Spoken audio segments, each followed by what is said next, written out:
Take 22 was when everything changed. Not for Jackie Chan, who had been doing the same 8-second fall for 3 hours straight.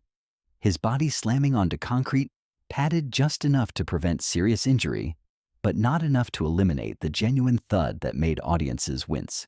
Not for the director, who kept calling for one more take, one more variation, chasing something he could not quite articulate.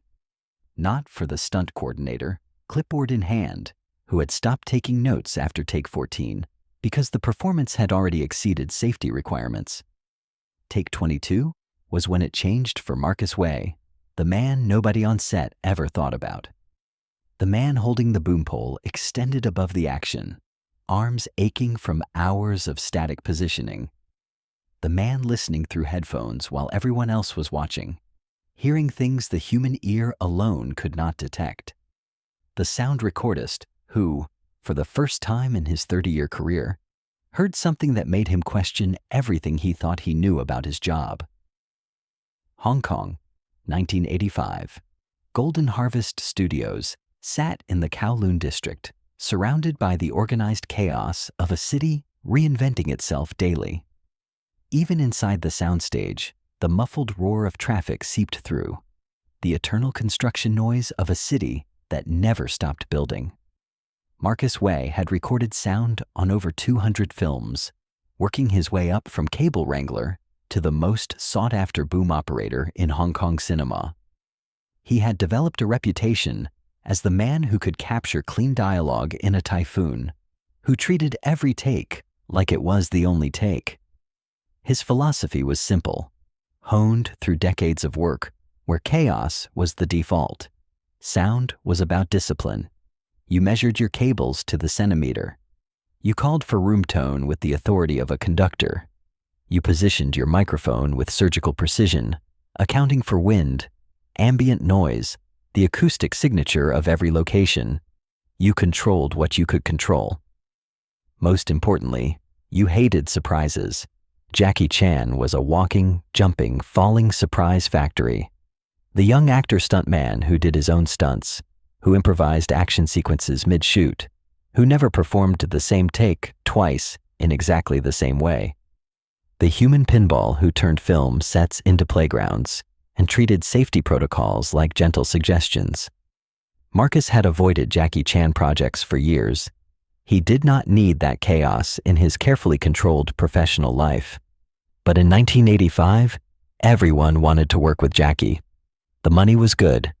The films were becoming international hits, breaking out of Hong Kong into Japan, Southeast Asia, even whispers of American distribution. Marcus's regular director specifically requested him for this project, a police action comedy. So Marcus found himself on set, boom pole in hand, headphones on, watching Jackie prepare to do what should have been simple.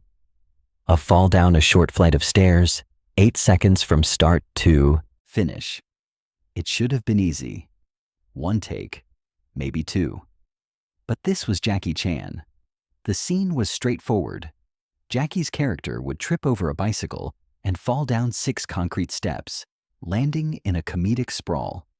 The choreography was precise. The landing area padded, though not obviously. Camera angles set. Marcus had called for room tone, that precious 30 seconds of silence where the set goes completely still and he captures the ambient signature of the location. It was his ritual, his way of establishing order before chaos began. Take 1. Perfect. Clean footsteps. The gasp before the fall. The impact. No cable rustle. No crew noise. No traffic bleed from the street outside. Marcus gave thumbs up to Linda, his boom operator, a young woman who had learned to read Marcus's hand signals like a musician reading sheet music. The director called cut. Jackie stood up, brushed himself off, said he wanted to try again. The director asked why. Jackie said it did not feel right. Marcus felt his jaw tighten. The sound was perfect. The performance looked perfect. But Jackie wanted another take. Take 2. Jackie changed the timing, adding a half-second pause before falling, a moment of cartoon physics where his body seemed to hover. The crew laughed. Marcus did not. The pause changed the rhythm. The footsteps no longer matched the pattern from take 1. Variables were multiplying. Take 3 changed the trajectory, adding a spiral to the descent. More crew laughter. Take 4 added a vocal yelp Marcus was not prepared for. His microphone was positioned for impact sounds, not voice. Take 5, 6, 7. By take 10, Marcus understood the pattern. There was no pattern. Jackie was experimenting, exploring how the same 8 seconds could be performed in infinite variations. The crew enjoyed it, treating each version as entertainment. The director was indulgent, understanding this was how Jackie worked. But Marcus was descending into professional hell. Sound recording is about consistency. You establish a baseline, you maintain it. When an actor changes performance radically between takes, the recordist faces impossible choices. By take 15, Marcus was repositioning his microphone between every single take. Linda followed his hand signals. The cable wrangler managed longer runs. The mixer adjusted levels constantly. The crew barely noticed, watching Jackie turn an 8-second fall into a physical comedy masterclass. Marcus was working harder than he had in months on the simplest scene in the entire film. Take 20. 4 hours on set. Arms aching. Ears fatigued. Patience eroding. Then Jackie improvised something that made Marcus consider walking off. He grabbed a prop newspaper mid-fall, and it fluttered down, landing on his face. The crew exploded. The director loved it. The newspaper would stay.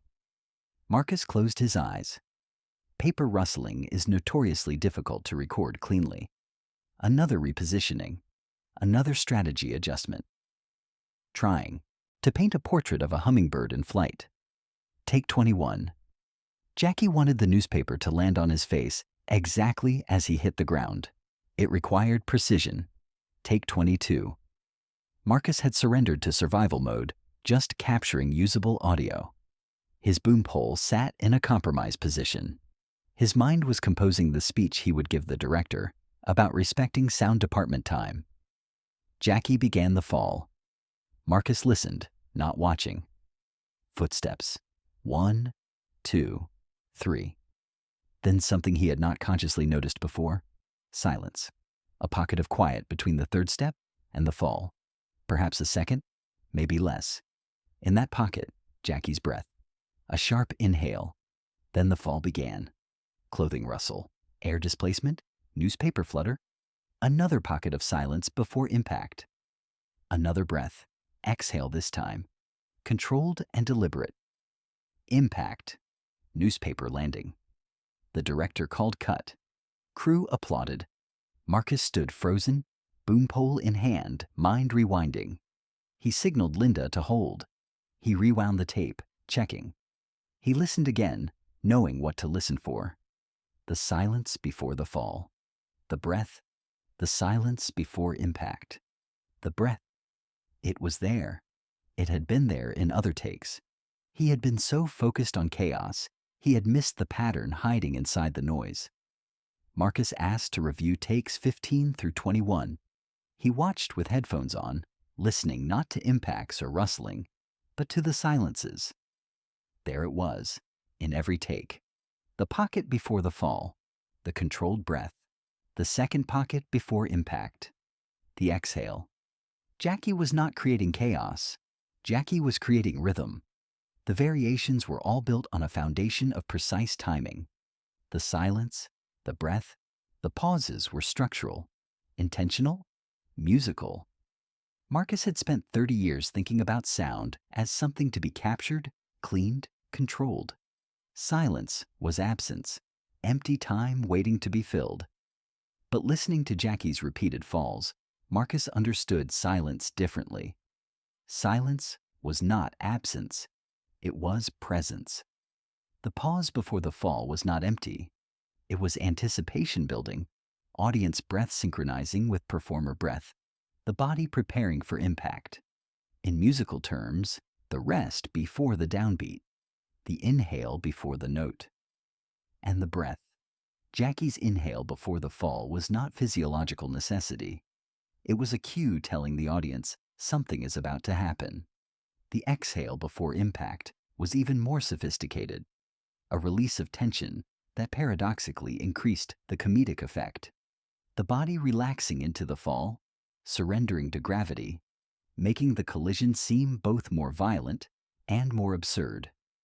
Marcus listened to take 22 a third time, listening like a conductor listens to an orchestra. Jackie's footsteps were percussion establishing rhythm. Silence was the rest creating space. Breath was woodwinds, adding texture and anticipation. Impact was the cymbal crash. And the newspaper flutter, that improvised element that had annoyed Marcus intensely, was the grace note elevating the composition from competent to memorable. The director called for take 23. Marcus stopped him. First time in his career he had ever stopped a director mid-production. Take 22 is the one, he said quietly. The timing is perfect. The rhythm is clean. The director looked surprised. You are sure? Marcus nodded. I am sure. They moved to the next scene. Marcus called for room tone as always. The set went still. 30 seconds of captured silence. But this time, listening, Marcus heard it differently. The silence was not empty. It was full of potential. The city hum outside was not contamination to be eliminated. It was context telling the audience where they were, what time of day it was, what the temperature of the world felt like. For the rest of that day, Marcus listened differently. In Jackie's fight sequences, he noticed not just impacts, but pauses between impacts. The half-second where Jackie set up the next move. These were not mistakes. They were beats, rhythm that made violence readable as comedy. When a prop motorcycle squeaked during a take, Marcus let it stay. The squeak happened during tension, just before a punchline. It was accidentally perfect, part of the rhythm. Late afternoon brought an improvised gag with a ladder, bucket, and slip. Marcus had not been briefed, but as Jackie explained the timing, Marcus heard the score. I climbed 3 steps, pause, look back, then the bucket tips. Each element had duration, rhythm. Marcus repositioned his boom, not for optimal audio, but to follow the arc of action. When Jackie performed, Marcus moved the pole in sync, anticipating the pause, the look, the tip. He was not just recording sound, he was conducting the invisible orchestra. Linda noticed. You are moving the pole differently. Marcus nodded. I am following the rhythm. Jackie's performance has musical structure. If we move with it instead of against it, we capture it more cleanly. The take was clean. The bucket splash landed exactly on the beat Jackie's body language promised. Evening brought Daly's review. Marcus usually did not attend, but tonight he wanted to hear take 22 in context. The screening room was small, speakers professional grade. The staircase scene came up. On screen, Jackie prepared. In the speakers, footsteps clear and distinct. Then the pause. Jackie's body language shifted. The silence bloomed. Marcus heard Jackie's inhale, sharp and quick. Jackie fell. Silence before impact. Exhale. Collision. Newspaper flutter and landing. Then something remarkable. The audience in the screening room laughed. Not polite chuckling, but genuine surprised laughter. The editor rewound and played again. The laugh came again. Same place. Not at the impact, but half a second after. In the gap between landing and Jackie's reaction. Marcus understood. The laugh was not responding to what they saw. The laugh was responding to the rhythm they heard. The silence before the fall created anticipation. The breath made the audience hold their own breath. The impact released tension. And the pause after impact, that tiny pocket of silence before Jackie's character reacted, that was where the laugh lived. It arrived in the gap, born from the structure of sound itself. The cinematographer turned to Marcus. The sound is incredibly clean. How did you capture it so precisely with all the chaos? Marcus almost said he repositioned 47 times. Instead, I listened to the rhythm Jackie was creating. Once I understood the structure, capturing it became simpler. The director nodded. Jackie is very precise about timing. That is why he does so many takes. He is searching for the exact right rhythm. Marcus smiled slightly. Yes, I understand that now. Production continued 6 more weeks. Marcus approached each scene with new understanding. He still called for room tone, still checked cables obsessively, still positioned microphones with surgical precision. But now he also listened for invisible structure, silences, breaths, pauses that created meaning. He was not just capturing what Jackie did. He was understanding what Jackie composed and recording it in a way that preserved compositional integrity.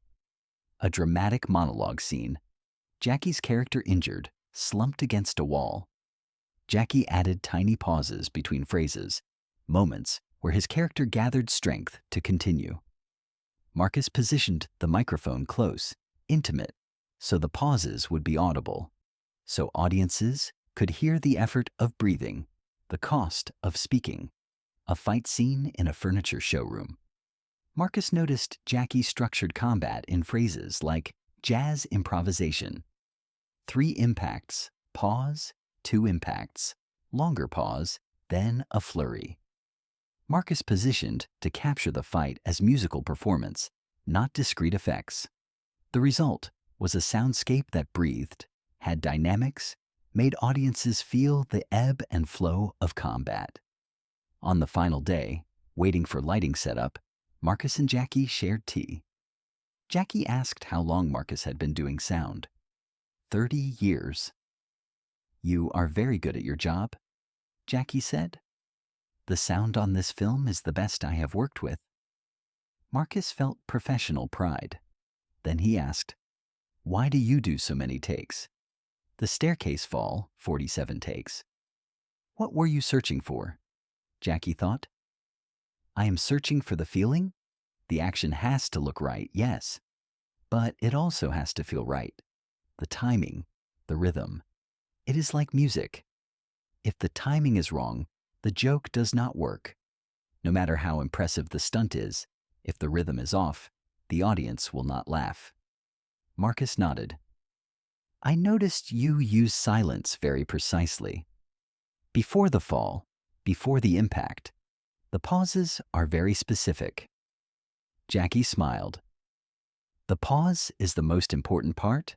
That is where the audience prepares to laugh. If you do not give them that moment, the laugh will be small. But if you give them the pause, let them breathe with you. Then, when the impact comes, the laugh is big. Marcus understood. Jackie was not a stuntman who happened to be funny. He was a comedian who used his body instead of words. And like all great comedians, he understood timing at a profound level. The silence was not absence of action. The silence was the setup. The breath was the cue. The impact was the punchline.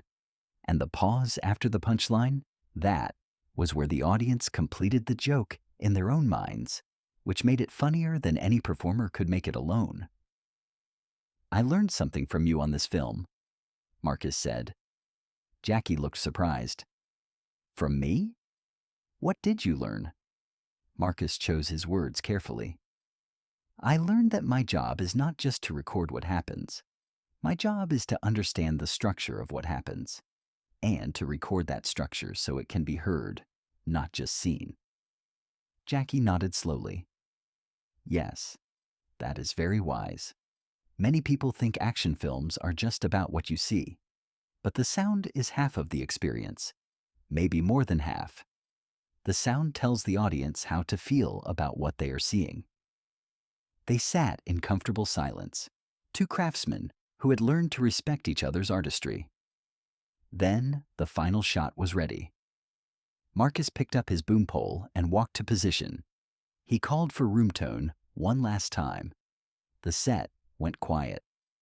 And in that silence, Marcus heard not absence, but presence, not emptiness, but potential, not nothing, but everything that was about to happen.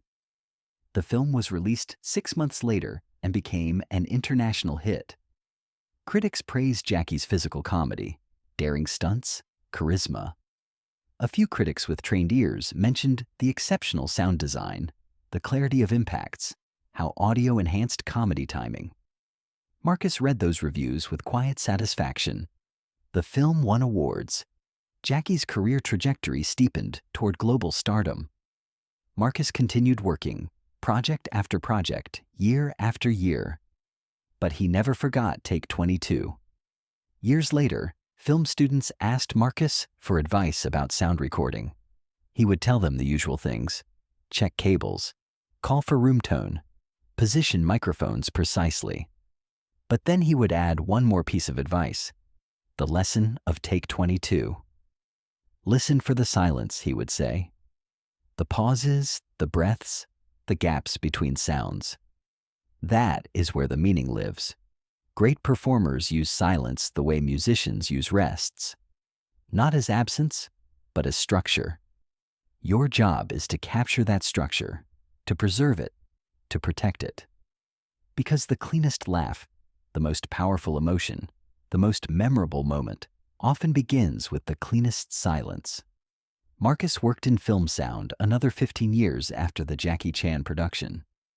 He recorded dialogue for dramas, explosions for war films, whispers for horror movies.